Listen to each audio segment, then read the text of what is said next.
Hi friends, in this video I am showing you how to find the log of a number without logbook. First we have to square root it to 15 times, then subtract 1 from it, then divide it by 0.00007027. So let me find the log of number 2.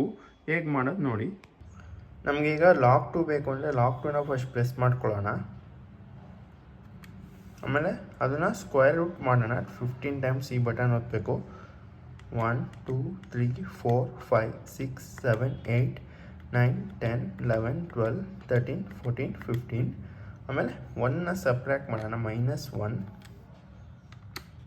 ಆಮೇಲೆ divide it by 0.00727. So ನಮಗೆ value ಬಂತು ನೋಡಿ 0.301. So decimal ಆದಮೇಲೆ 3 digit ತೊಗೊಂಡ್ರೆ ಸಾಕು. So ಇದಾಗಿತ್ತು how to find a log of a number without log book.